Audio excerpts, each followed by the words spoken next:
Welcome, welcome, welcome to the 46th episode of the Curve the Cube podcast. This is Jemmy from Flintstone Media, your host and producer. Whoop! And hey, I want to mention, because I don't often enough, if you're listening to the podcast, please also follow Curve the Cube on social media. It's on YouTube, Twitter, Facebook, and Instagram, all as Curve the Cube.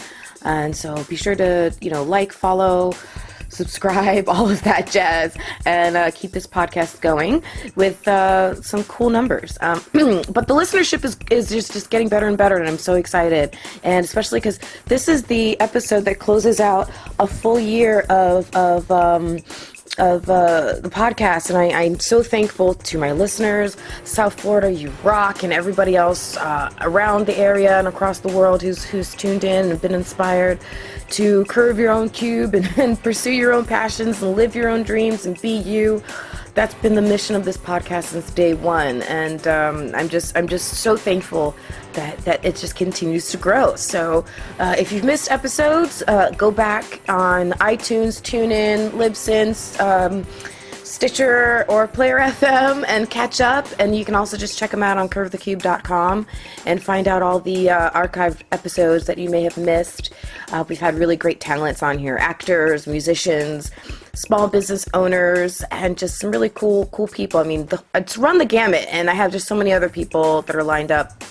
I'm really excited to include. So anyways, on this episode, speaking of small business, I was at the Web Monday. It's a Palm Beach meetup that happens once a month, first Monday of every month. And it was really interesting. This last time it was all about app development, and I totally fell in love with this one crew of brothers, the Garcia brothers, who are app developers and web developers, and so they're doing some really awesome things. So go to their website. I want to mention their website first. It's EGeeLabs.com. It's EGee labs.com. EGee stands for Edgar Garcia, but you spell out the G, so it's EGee labs.com. But it's Edgar, Esteban, and Elvis, three brothers who are super awesome, and they invited me over to their pad to do this podcast. And so I started talking to Edgar all about why he got into app development and how someone gets into that, because a lot of people, including myself, have great app ideas but never actually know what to do to take that first step. The idea of coding an app or hiring a developer for thousands and thousands of dollars can be daunting. So he goes into how he's been able to get it done, and it's really cool. And then Esteban joined in on the conversation to talk more specifically about the app that was the focus of my interest, which was the Vivid Arts app. You can find it on iOS, and it's spelled exactly as it sounds, Vivid Arts app. And what's really neat about this app is not only is it an opportunity for them to they're great at networking and being a small business here who's doing great things, but they're also taking that passion to the next level with this app and spotlighting local artists, which is so key and so important. We have a really blossoming scene down here in South Florida, in particular West Palm Beach. I mean, you walk down the street and just keep your eyes open. You'll see random sculptures, random murals, and all kinds of fun things. And what these guys are doing is collecting all this information so you can basically use the Vivid Arts app to create your own tour of Palm Beach art. It's so awesome. You can go right into the app and just be like, hey, I'm right here. And it'll tell you what's around you and what's neat. You can pop into different venues or go around the corner and, check out different things. And you can find out bios on the artists themselves, which was Esteban's major role in this. He has a journalism background, so he is the one who's really been interviewing the artists, and it's a great concept, and it works on so many levels to promote so many great things that are going on down here. So everybody go into your app store and download the Vivid Arts app. I know they're going to work on bringing it to some other platforms. Right now it's really big on the iOS app, so download it there. Also want to make sure that you go to vividartsapp.com if you need some more information on it. You can also go, sorry, my phone is just dinging. You can also go to Facebook and check out EGee Labs on Facebook or Vivid Arts app on Facebook. They each have a page. So Also, speaking of small business owners and local people who are doing some really cool stuff, this podcast is sponsored by a brand new sponsor of this podcast. Longtime friend of mine, Janice Massey. She has her own salon, and she is just a quintessential example of girl power. This chick simply rocks. Not only is she just becoming one of my closest friends, but, I mean, we gab all day when I go into her salon, but she's so talented. She specializes in natural hair, and she's just a genius when it comes to, locks and, I mean, just all kinds of stuff that she can, you name it, twists, you name it, she can do it. She can help you transition to natural hair if you've ever thought about it. She's a genius, and she's a really, really great stylist, too. So not only does she do the basic locks and stuff, but then she can also style you for, your night on the town. And she has some vintage clothes, her own t-shirt line. This girl has got it going on. So Google Janice Massey Salon, Massey.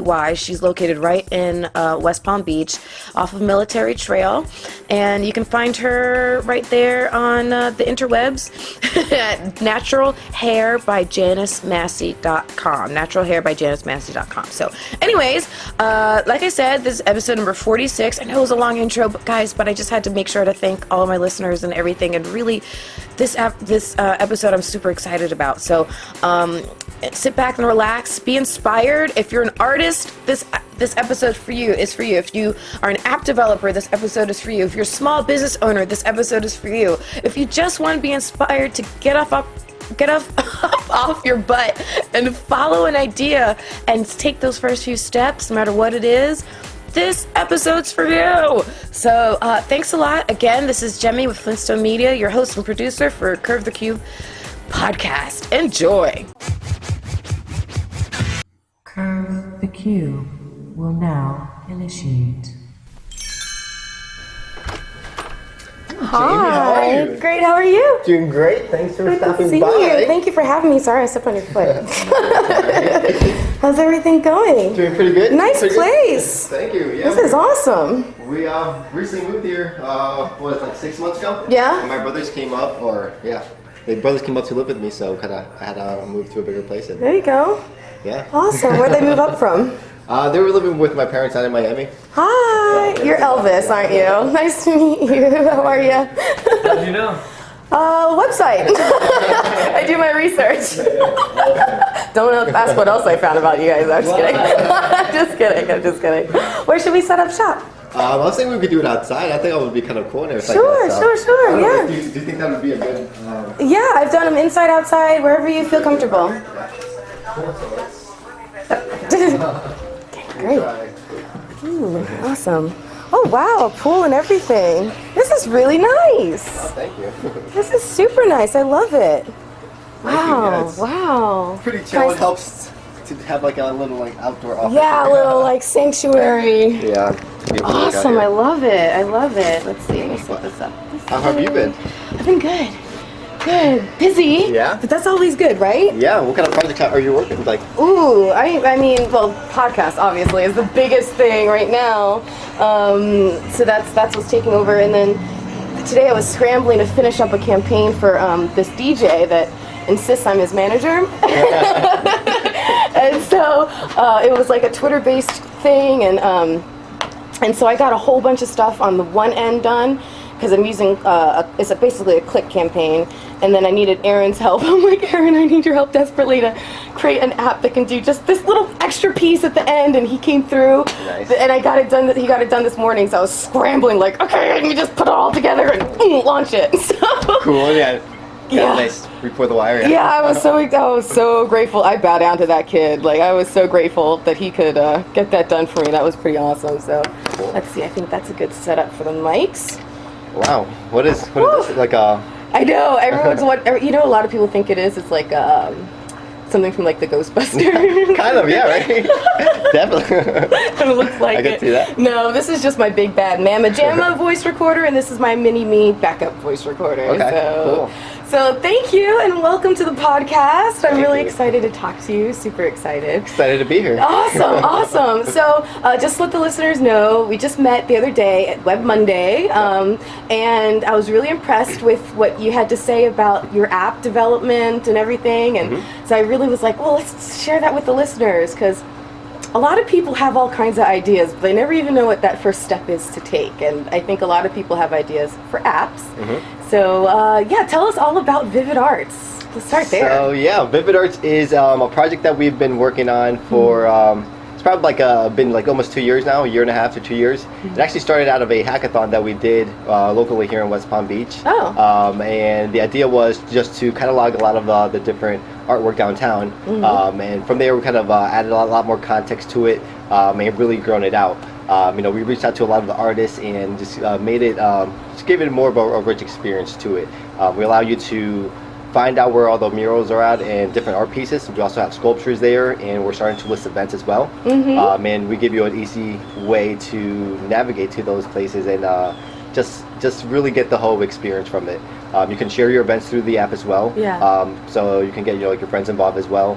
And just make it your own app, like for arts and culture. Yeah, I was digging into it, and I was like, this is so cool, because I looked at it and it was able to tell me like what was around me and everything. I was like, that's so neat. I was like, oh, I want to go right now, but I have work to do. But yeah, it's totally cool. I can see where it's going. And my question is, so you started with the hackathon. Where did the idea first germinate for this specific app, though? How did that come about? So you're asking like for the hackathon itself, or like once kind of evolved after the hackathon? How you did? Well, I guess the initial seed of it. Like, okay, so you're at this hackathon and they have a general idea of something, but how did you figure out, okay, that's what we want to do? Well, with this hackathon, we kind of like discussed it beforehand. Like this was an idea that a lot of people wanted to kind of get up and going and kind of wanted to do. We do have. West Palm Beach does have a lot of outdoor art that's pretty prominent out there, but there's a lot of times you kind of just walk by it and you don't really understand what it's about, or just get anything from it. So that's something that we kind of like noticed. So yeah, we just started there just to kind of like catalog a lot of like the different artwork and just make it easy to get places. But then from there, we started I took it on and started doing a little bit more research from it, and just kind of seeing what was out there, seeing like some other competitors, like other apps that are kind of like this, and kind of just getting some ideas of like how I can make this a little bit different and kind of like add a little bit my own like little flavor and like value to it, or really the company's like flair and value to it, kind of and just grow it from there. So make it more unique and everything. And so exactly. I know that you're rolling it out in South Florida, West Palm Beach specifically. Yep. Is that was that a consideration based on scale, or was that was there some other reason why you decided to concentrate here first? Yeah, I mean, like we're a small company, so we wanted to focus our resources where we know best, and right now it's South Florida. So South Florida also has a lot to offer in the categories of our arts and culture. They're really trying to get branded as more of an arts and culture hub, especially towards the end of the year. So it really made sense for us to kind of start here and grow locally where we know best, and kind of see what we can do with it. Yeah, there's definitely a lot of growing artists here. It's a great scene, and it's interesting because when you really start to look for it, you find it everywhere. Exactly, yeah. And I can see someone kind of saying, okay, I'll check out this app, and then be like, whoa, I didn't even notice this right in front of me. I pass this street all the time, and I'm in this venue all the time. I didn't notice they had this on the wall. It's just really a really cool concept, and I thought it was. The other side of it is that it offers artists a way to be spotlighted, which of course is something that they always need to get done. So how did you find your artists and get them involved? I know Esteban did the interviews, and so how did all that get started? Yeah, that's like a really important part to our company. Just having like really great relations with the artists. This app is really about them and like about their pieces. So we want to make it so it's easy for them to share their work and get their work out there, to really grow their brand. So it started by just reaching out to them, getting some more information about that, about their pieces. Some it was easier with some than others. Just getting them to talk about like their work. Speaking of Esteban, he's peeking out the window. Hey, we were just talking about you. Am I just interrupting? No, you're not interrupting at all. We're recording, but you're on. Hi, Esteban. How's it going? Yeah. Good. We were just talking specifically, actually good timing, about the interview process of bringing in the artists and stuff. If you'd like to contribute, feel free. Yeah, please. Sure. I heard So I was just saying how the content is like a really important part of our app, and how you started by reaching out to them and just developing that relationship and kind of going on from there. So Yeah, I mean, it's just been a fun process. It started a couple of years ago and everything, and I got to just reach out to like the artists, as you guys have been saying, and just find out some really cool information just all about their work, their process, and what's it all about and everything, and like just trying to get some insight from their perspective more or less, and trying to bring that out to let everyone see that. Yeah. What has been surprising about, whether positive or negative, about the process of finding the artists and getting them on board?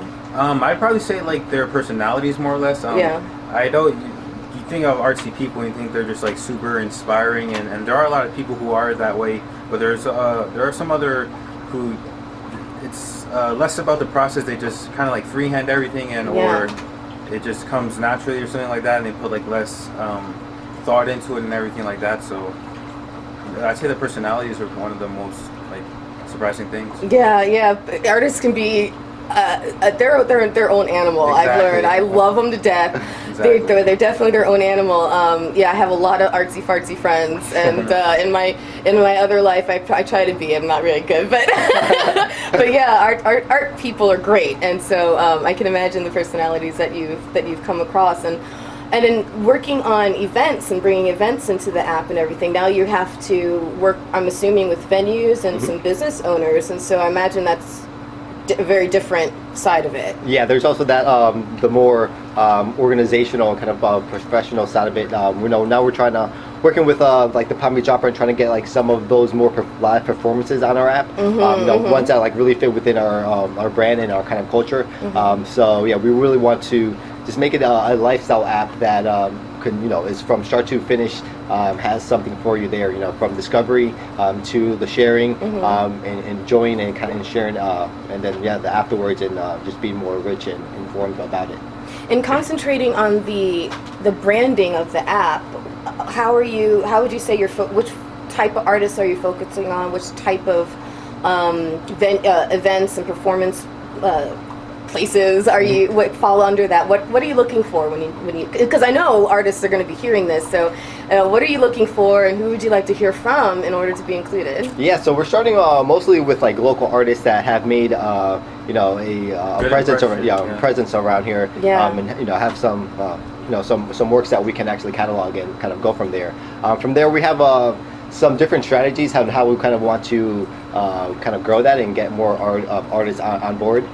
So we still haven't like decided on like the final way that we're gonna like roll out with that. But right now it's kind of like just focusing on the ones that we know and getting like recommendations from on like good artists from them, and like just scouting our doing some homework and finding like good pieces that actually have an impact around here, and finding out who did them, and then getting the content behind it. Yeah, it is easy to find out who does who's big and stuff like that, because there's like a tight community among the artists and among like the gallery owners and everyone, just the art community. So the word spreads, and you can find it out really fast. I believe that, absolutely. And I know that there are a lot of small theaters and companies like that around, so I'm sure that it's going to be an exciting thing to be able to give them a platform to be spotlighted as well. Yeah, we do. Yeah, we want to get a lot more of like live performances that you normally have to do like your own little research and try to find out where they're at. So just have a nice platform where you can easily have a lot of options there, and like whenever you're traveling,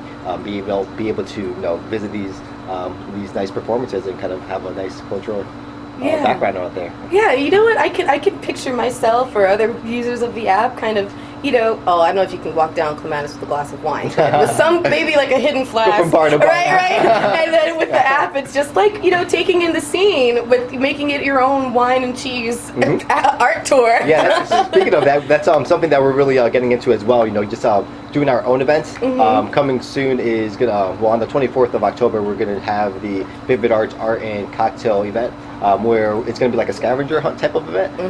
Kind of just get a lot of more interaction, get people out there walking about, finding new pieces. We're going to put some clues as to which pieces we want you to capture, and kind of just just have a nice fun experience with it. And then at nighttime we're going to have like the cocktail hour, where we ask the artists to come out, and it's going to be a way for us to meet the artists, and just have a nice vibe, nice experience, a nice setting for you can kind of pick their brains and just see about the work that they like. Exactly, on October 24th, October 24th, October 24th, October 24th.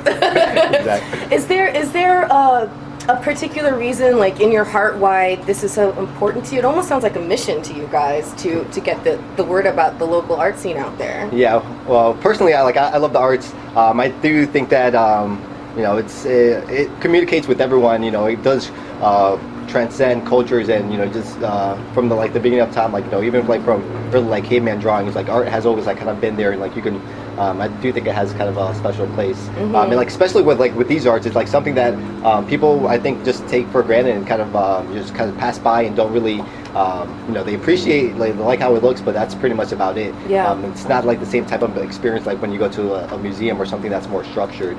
So we're kind of trying to bridge that gap and kind of present that present this in a new light, in a new way, where people can actually appreciate it a little bit more. Yeah, I agree with that as well. As you can see in my room there, I just have a couple of art pieces there. Was that your room with the Starry Night? I saw it. I was passing by. Van Gogh, Dali, and Edward Hopper. Just finding out about those pieces, it kind of just and about pieces around your city. They just when you find out about it, you kind of get closer to it and stuff like that, and you appreciate it so much more. And I've grown to appreciate it art so much more just from interviewing the artists, finding out their process, and just finding out what they're like. They're just cool people and everything like that. And the work that they create, I'm a big fan of it. It's just it's inspiring and just brings awe.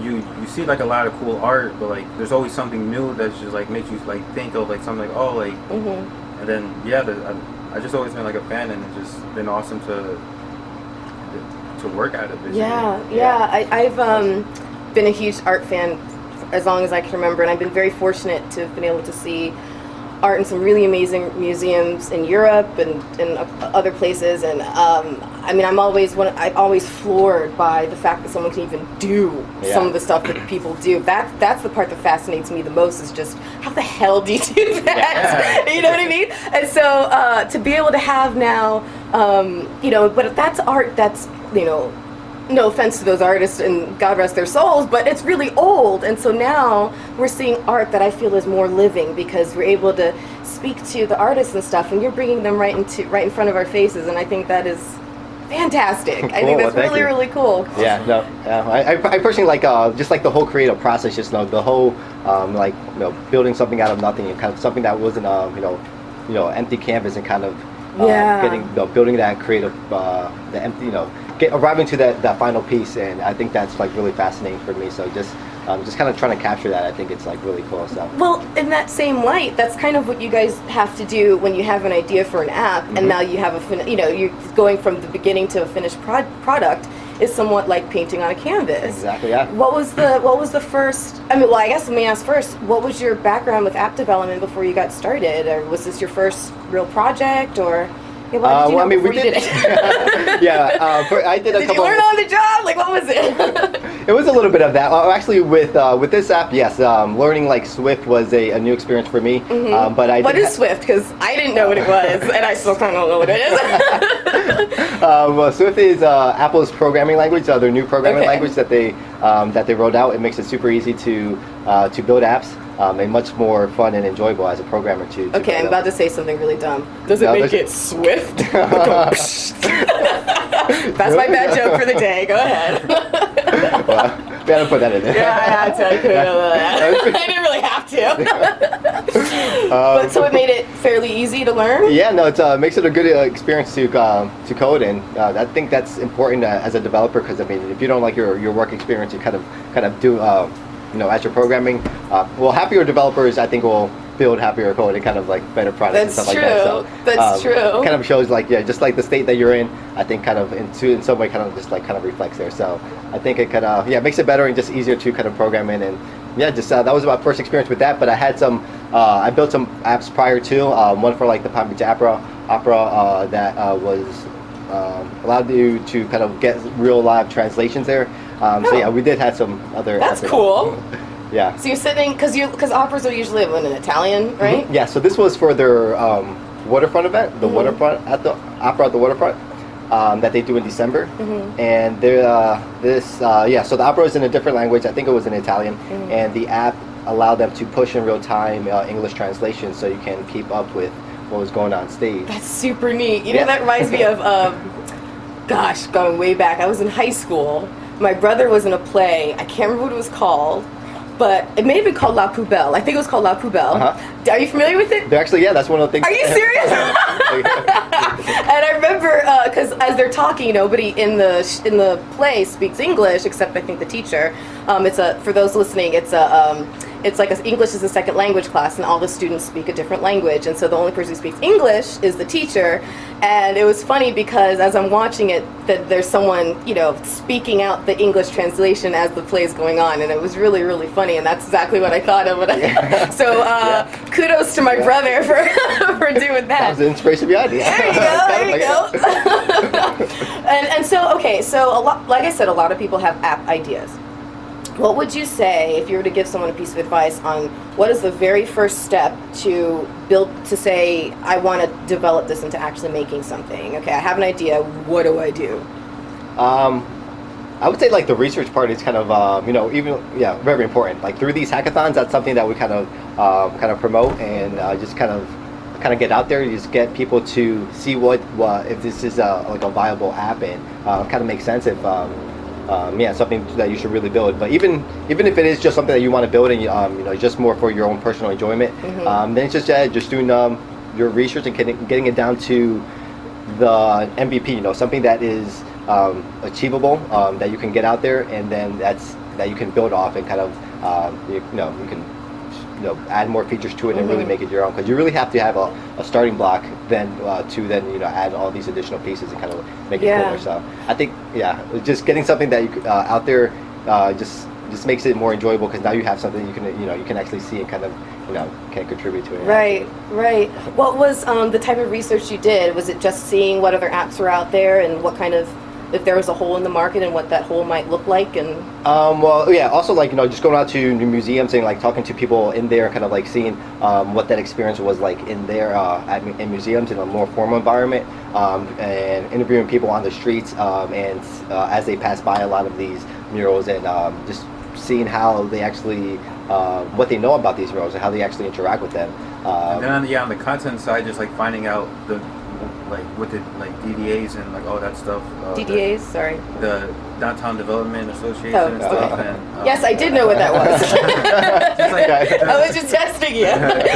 What the name of the pieces are, where they're located, and stuff like that. Just like there's a lot of art out there, and we just wanted our idea was to catalog it all, so try to make sure we get everything on there, basically on the app, basically. So. Yeah. So what are the steps in building an app? I mean, I think I asked something similar to this when I asked my other million questions the other night. But if you're taking an app from your very basic framework, what does that very basic framework start, and what are the steps that are most important to start with and then go forward with? I think it makes sense to kind of prototype it out first. You kind of just design it. Because you started with the beta, right? Yeah, just really even on some paper, just sketch out the different interactions of how it's going to work.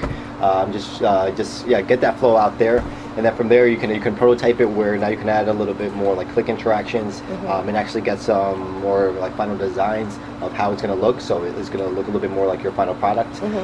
From that, then you can pass it on to a developer and they can take those designs and build it out just like that, and use those interactions to build out the app itself and get your finished product. So when you pushed out the beta app, what did you learn from the initial user experience that helped you then translate and build into the more final version? Just some of the features that we put in there, kind of how we just showing more local events or things around that mural on the bottom of that listing. Adding the events was another thing that we that evolved out of our research. We're also looking into adding a comment form That's also coming out of like some research, and yeah, just like how the app like really functions, and some of like the map features, like what makes sense as far as like icons, just like little things like that. Things like that. Yeah, there's always like information that you can kind of learn from people out there, and yeah, just talking to people and seeing how they interact with it, because I mean really that's who is gonna be using the app, so that's who you should like talk to and get their input from. Exactly. And I think one of the really super cool features about it is the GPS feature. It allows you, obviously, that's the whole point of it, to find the pieces themselves and their physical being wherever you're walking. How does that work? How does that get integrated into the app? Because I can understand it from my device's perspective. My phone knows where I am. Big Brother Cloud knows where I am all the time. Yeah. But there's not a GPS on the back of a piece of art. So how did you guys, I mean, don't give away the farm, and nothing proprietary, but how do you go about integrating something like that into your app? Yeah, so a lot of it is just like geolocating it, and just adding their coordinates to our database and like to that piece's information. So what, you go there and then you pull up the GPS coordinates and then you plug it into the database for it. But yeah, we're also trying to do some more things that are a little bit more interactive, like using some beacons that know like where you're at. So if you're 100 yards away versus like 50 yards away. Right. So like even like with our scavenger hunt, we can push out notifications like now you're getting closer, or like do like little cool things like that. They just add a little bit more. Yeah. We're all about adding some engagement and just making it fun. We want to be a nice like fun lifestyle app. That people enjoy. So. Yeah, I mean, well, it's definitely off to a good start, that's for sure. And I had another question that I forgot, but I know I'll think about it. Oh, this is my question. So. What app like this, okay, obviously you have the pictures of all the art, you have the user profiles and information and all that stuff. That's a lot of data. Mm-hmm. When you're building an app, where do you end up storing all that data? How does someone find how to put that into the functionality of what they're working on? There's a lot of great tools out there. We use Parse as our database service kind of to get that going. Parse is it called? Mm-hmm, Parse? Yeah. And it's a service that you can, makes it easy to add information to your apps and stuff like that.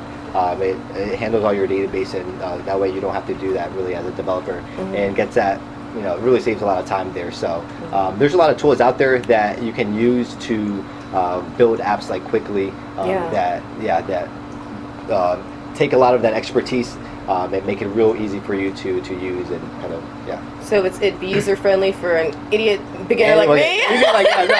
Honestly, it was. Everyone goes through those steps, and they have a lot of tutorials and like nice like videos that kind of step you through and kind of like hold your hand, because even like I go through that, and everyone goes through that. Yeah, because when I mentioned to you guys the other night, I have this app idea, which I'll tell you about, I promise. Yeah. I had this off the record, but I had this app idea, and aside from having a million other things on my plate, the one thing that's held me back is I thought I was just going to have to have an idea on paper and turn that over to somebody and just give them thousands of dollars to do it. Yep.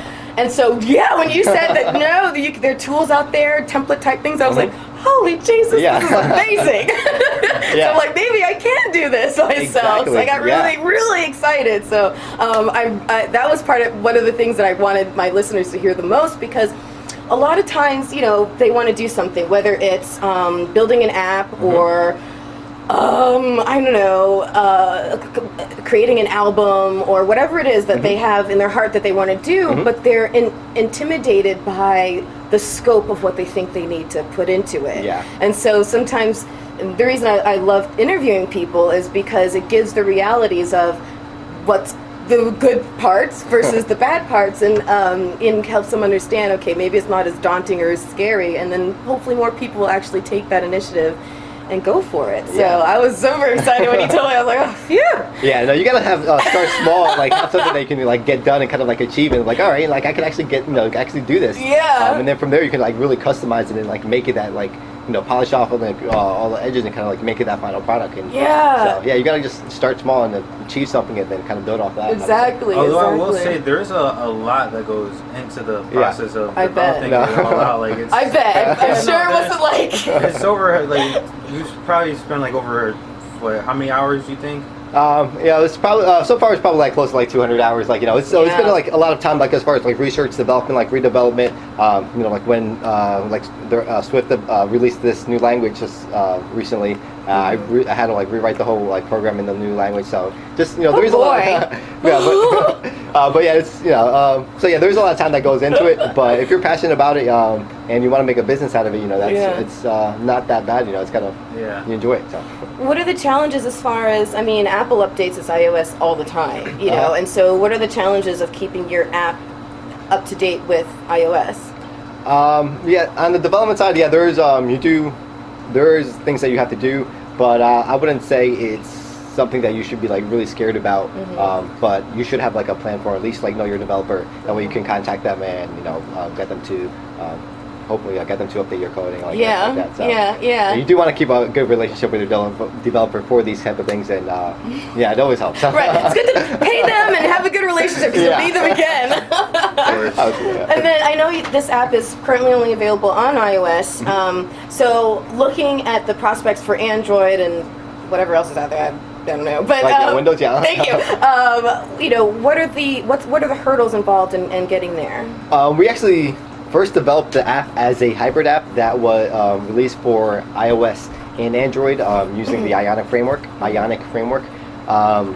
Then from there we decided that there's more people on iOS, and that's why we focused on building a native iOS app first. But yeah, we do want to build a Android app as well. And you can visit you can still download our old version on Android and everything like that. So, okay. Yeah, it just doesn't have some of the newer features, but yeah, you can still it doesn't have all the bells and whistles. Gotcha. But yeah, you can find out about the artists, find look at all the pieces and everything like that. So that's all the essentials, more like all the pieces of art and all the information and all that stuff. I'm pretty sure it has more pieces of art as of right now. Yeah, that'll change soon, but yeah. No, we're adding more pieces to our iOS version. Okay, awesome. So, I also wanted to talk to you guys about EGee Labs. Tell my listeners all about EGee Labs. It's your own company. Like, tell me what's that about? Why'd you found it, and all of that. Cool. Yeah, thank you. That's another just a full service web development agency that we do. It's for me and my brothers, Esteban and Elvis. And yes, we help people build their apps and kind of just give them information that they need to understand, like what goes involved with it, and build out their web pages. We can do app development, SEO, regular like websites, WordPress pages, and help them out with user experience as well. And yeah, just a full the prototyping process as well. Just what's that? Just seeing what your app is going to look like, how it's going to function, and everything, the features, and you just have like screenshots of everything, and just like click through it and see how like your app works more or less before we go into building it out, and that long process of it just saves from the changing from the development side, as we could do it like a lot simpler on the prototyping, so you can see it there. So just allows people to like really flesh out their ideas and just see how the app is going to work with like all the different interactions, and just uploading like all the different screens and kind of just starting with that first. That way we don't have to make all those different changes when we're actually developing it out. Like we find out what those changes need to be during the design process, and that saves time on the development process. Of course. I have definitely learned through website building and stuff like that you absolutely need to start with a good solid design first before you do anything, because you will be going back and forth and kicking yourself the whole time. Exactly. That's so much tougher when you're actually in the development process as opposed to in the design process. Absolutely. What, however, I mean, as much as you can put forth an effort to design what you want to design, I know things do end up changing once it becomes more realistic. What was, to go back to Vivid Arts for a second, what surprised you that you ended up changing along the way that you hadn't put in your design aspect yet? As far as features, did anything end up tripping you up? No, I thought we probably would get a little bit more engagement with the comment stream and like those type of features from the beginning. Maybe we kind of like scaled that back a little bit more. So that was something that we kind of put a little bit more time in and kind of like scaled back. Yeah, I don't know if on the content side if there was anything. No, I just feel it was more users will kind of see just the interactions, what they like, and everything from that end. But yeah, not much, I'd say. Yeah. So it sounds like you guys do a lot of collaborations with each other, with EGee Labs and specifically with Vivid Arts. And then I understand you also were working with Nick on some stuff. Nick from the other night, was he working with you guys on it? So yeah, he's actually one of our co-founders for Vivid Arts. So Okay. that's how he's involved with that. And yeah, like he was there from the beginning with the hackathon and kind of helped develop the idea. So yeah, that's Yeah, because from, like I said this morning, Aaron saved my butt and helped me finish this campaign that I really desperately needed, like that last little key to turn for me. I'll explain to you after. And so, obviously I've known Aaron for a little while. He was a very early guest on the podcast. And it was really cool I feel like West Palm Beach is kind of becoming a bit of a startup hub, and I'm really enjoying networking opportunities they have here. The Web Monday, Palm Beach Tech, and all that stuff. I mean, there's just so many things going on, and a lot of young people really doing some cool, exciting, kick-ass shit. Yeah. So how important is it to network, and how has that helped develop both EGee and Vivid and everything that you're working on? How important has collaboration been, and how do you go about doing it? Or networking, I should say. Yeah, I think it's super important and helpful. I think that the work that like Nick, Aaron, Chris, Joe have done to like create this environment down here has really kind of helped like build this and kind of like get it to where it's at. Just make it easy for people to get involved. This is pretty much how I got started in tech down here, was like through networking, and just talking to the right people, just showing you like your interest and showing up like to these different type of events.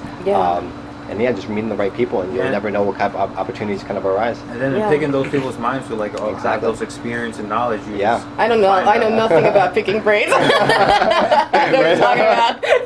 Just find out what works and what doesn't. Just it gives you the right guidance, more or less. Exactly. Yeah. I mean, we're all learning something. So there's a lot of experience out there. There's no one.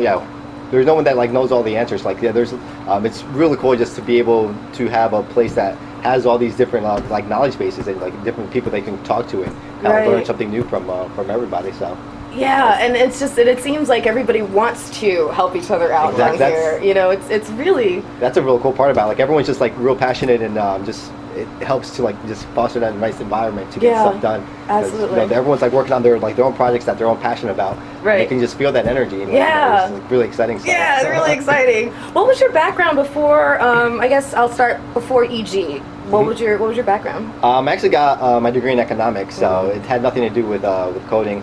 I did some My background was in finance. I hear what you're saying. I know, right? No one knows what to go to school to do it like that. So, and yeah, I with a lot of us, it's kind of learning on the job, essentially. What you're passionate about, and just kind of challenging yourself to do what you're passionate about, so you can do what you want to do for. I think that's important. What was the first coding that you learned? I mean, I did do some coding. I took some classes in college, but nothing. It really didn't stick with me. And then I just found some online courses that were for free, and kind of exactly, and just take them from start to finish and kind of just really challenge yourself. And did just build some little games with that, and I just got really engaged and thought that was kind of cool, and then just building some more websites then for friends and family, and then seeing that there was some value there, and kind of just going further with that. And now you're almost talking about my life. This is so funny. It's sounds the same. How about you? What was your background before EGee? Journalism more. I was more interested in the content side. I wanted to become a writer from baseball. I just idolized a lot of baseball writers and such as. Did you play or? Yeah, I played in high school all my life and all that stuff. I was a softball player. Look, I'm a mishmash between the two of you. So I mean, just through my love for just baseball writing and stuff like that, I wanted to become a writer, and then this opportunity came up, and I just took it full grasp, and I mean, I love what came out of it, so I'm really glad I took it. Yeah, it was glad it came up. It seems like developing an app, especially one that is arts-based, clearly you had to put a lot of thought into the design of it and the aesthetics of it, because you're appealing to people who are already looking for beauty, for lack of a better word. So it seems like it has to be a pretty good combination between, left brain and right brain, What would you say is your biggest strength? A little bit of both. Right now I was mostly, I did design and kind of develop most of it. Just kind of, most times I just kind of go about it by finding something that works, finding, design templates out there that have a good layout to what you want to kind of show, and then it's just kind of like putting just swapping the pieces, putting your content in there and using that as a starting point, because we didn't have that many, we didn't have a lot of money to kind of put out there and get this app development. So you kind of have to be a little resourceful, find little tools out there that you can use and kind of get started from, and kind of keep those costs low. This podcast is really just a red herring. I'm just trying to figure out how to get my own app done. But anyways. So is that what you think somebody knows? And how about you? What would you say is your bigger strength? It sounds like you're more of the creative artist. Yeah, just anything just with the content side, the design of how everything's going to look and stuff like that. I really take a lot of pride in just trying to make it look really good and just come out quality, more or less. Yeah, just trying to make it all come together and just try to have everything that they're trying to say, just make it come out in the words and in the pictures. Yeah, just keeping a good relationship with the artist and being able to reach out with them. It's really important. This app is about the artist, so we want their work to be reflected there. So we want the content on there to be something that they approve and kind of reflects what their art is really about. And essentially, to end up the Vivid Arts app being each artist's own app, more or less, where they get everything out there and end up selling their pieces, getting their work out there, getting media people seeing their stuff all in one hub. So is the vision to essentially make this a tool that artists themselves can use to market themselves or promote themselves? Yeah, I see that big smile coming up, but I feel like I just hit the key. That's one of the features that we're working on that kind of touch on. But just making it real easy for artists to make this their own app, to promote their work, show their pieces, show where they've been mentioned, all their media exposure, and just have an easy place where people can go to and find out about all these different local artists, instead of having to figure each one of them out individually.